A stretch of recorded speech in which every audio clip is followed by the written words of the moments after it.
The U.S. First Family's visit to Asia has got off to an inauspicious start, after Ivanka Trump shared her views on sexual harassment and women's empowerment in front of a half-empty venue in Tokyo. Donald Trump's daughter, already a familiar face in Japan thanks to her modeling work and fashion empire, did not mention her father by name during her brief address to the World Assembly for Women on Friday, focusing instead on her work with the U.S. administration to promote women's role in the economy. Officials reportedly said her speech was the most registered event of the three-day assembly, but that tight security had meant not everyone had been able to enter the hall before the doors were closed for the duration of the speeches by Ivanka Trump. However, The Guardian arrived at the hall 10 minutes before the event began and witnessed no long lines of people waiting to get in. Another attendee who entered as the doors were closing said just a handful of people were milling around outside. Anna Fifield at Anna Fifield. The hall is half empty as Ivanka Trump gives a speech in Tokyo at the Japanese government's World Assembly for Women. Twitter.com 8 Ochesga November 2, 2017. Earlier this year, she was greeted with boos and hisses at the W20 summit in Berlin when, appearing on a panel with the German Chancellor Angela Merkel, she referred to her father as a tremendous champion of supporting families.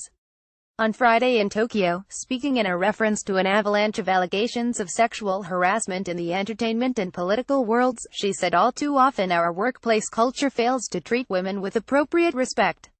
This takes many forms, including harassment, which can never be tolerated." The comments also revived memories of Donald Trump's boast, in a leaked videotape that emerged during the presidential campaign, that he could get away with sexually assaulting women. "When you're a star, they let you do it," he said. "Grab them by the pussy. You can do anything." Ivanka Trump, who has faced criticism for failing to relinquish all of her business interests while serving as an unpaid advisor to her father, said women should not be defined by whether they work inside or outside the home. "Truth be told, on Sunday nights, after a messy and wonderful weekend with my children, I am far more exhausted than on Friday evenings, after a long week of work at the office," she said at the venue, where those rows of empty seats brought to mind the large gaps in the crowd at her father's inauguration in January. Japanese Prime Minister Shinzo Abe delivers a speech as Ivanka Trump, the daughter and assistant to U.S. President Donald Trump, listens. Photograph Eugene Hoshikoa. Getty Images. As a professional with 3 young children, and despite the help I was able to have at home, I too have experienced the struggles of balancing competing demands of work and family. Acknowledging her fortunate upbringing, she added, "Because of the opportunities I've had my whole life, I felt an obligation to seize this moment and join the administration."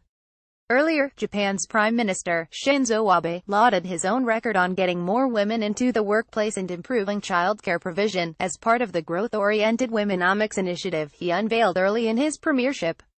Noting that the number of Japanese women in managerial positions had doubled over the past 5 years, albeit from a very low base, Abe said his country's male-dominated corporate culture was becoming more inclusive.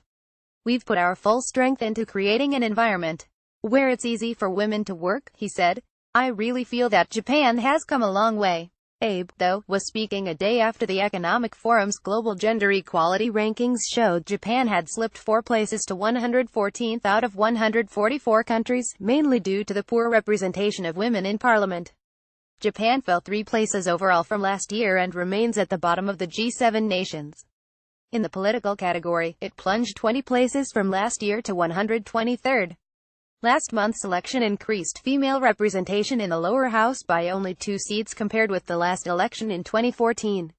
Now, just 47 or just over 10% of the 465 MPs in Japan's lower house are women. The upper house fares better, with women occupying about a fifth of the seats. Men also dominate the upper echelons of Japan's business world. Only 3.7% of executives at listed companies are women, according to government figures. Ivanka Trump singled out the poor representation of women and minorities in science, technology, engineering and maths, saying the male-dominated sectors were still moving in the wrong direction. Donald Trump arrives in Japan on Sunday at the start of a 12-day visit that includes stops in South Korea, China, Vietnam and the Philippines. His daughter had been expected to accompany him to Seoul and Beijing, but recently pulled out, saying she would return to the U.S. to promote the administration's tax reforms.